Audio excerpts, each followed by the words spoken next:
Today I'm going to tell you about the United States Department of Defense. The United States Department of Defense is an executive branch department of the federal government charged with coordinating and supervising all agencies and functions of the government concerned directly with national security and the United States Armed Forces. The mission of the Department of Defense is to provide, through its military strength, a solid foundation for the national policy of the United States. The forerunner of the Department of Defense, the National Military Establishment, was created by the National Security Act of 1947 and evolved from the experiences of World War II.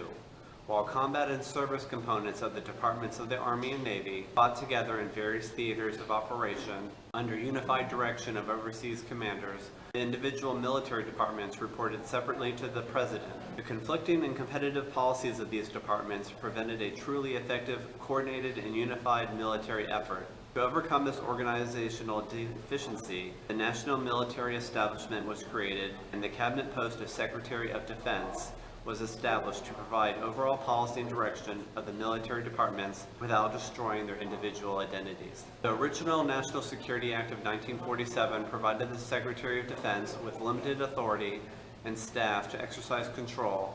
However, subsequent amendments to the Basic Act in 1949, 1953, and 1958 greatly strengthened the authority and ability of the Secretary to direct defense policy. With the 1949 amendment, the modern Department of Defense was established. In the early 21st century, the Department of Defense consisted of the Secretary of Defense, the Deputy Secretary of Defense, Undersecretaries, and Assistant Secretaries holding various portfolios, the Office of the Inspector General, the departments of the Army, Navy, and Air Force, and numerous defense agencies and field activity offices. In the early 21st century, there were 20 defense agencies within the Department of Defense. These agencies were established to provide integrated and unified effort and support activities that generally cut across service lines. Defense agencies have consolidated functions that were previously fractionalized among the military services. The need for the military to consider implications of political, economic, and scientific factors in the development of military plans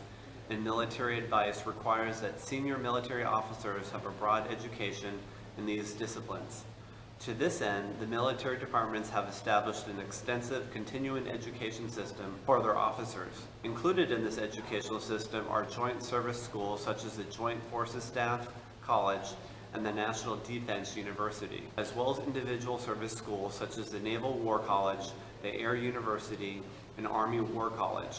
These schools offer graduate school level programs to train future military leaders as broadly educated officers who understand the importance of political, economic, and scientific factors on military planning. The Department of Defense was the largest single consumer of energy in the United States in 2006. In financial year 2006, the department used almost 30,000 gigawatts an hour of electricity at a cost of almost $2.2 billion. The department's electricity use would supply enough electricity to power more than 2.6 million average American homes. In electricity consumption, if it were a country, the department would rank 58th in the world, using slightly less than Denmark and slightly more than Syria, according to the CIA World Factbook 2006. There are three military departments within the Department of Defense: the Department of the Army, which the United States Army is organized within, the Department of the Navy, which the United States Navy and the United States Marine Corps are organized with, the Department of the Air Force, which the United States Air Force is organized within. Department of Defense spending in 2010 was 4.8% of GDP and accounted for about 45% of budgeted global military spending, more than the next 17 largest militaries combined. The Department of Defense accounts for the majority of federal discretionary spending. In financial year 2010, the Department of Defense budgeted spending accounted for 21% of the U.S. federal budget and 53% of federal discretionary spending, which represents funds not accounted for by pre-existing obligations. Thanks for watching this Adventurous Kids episode.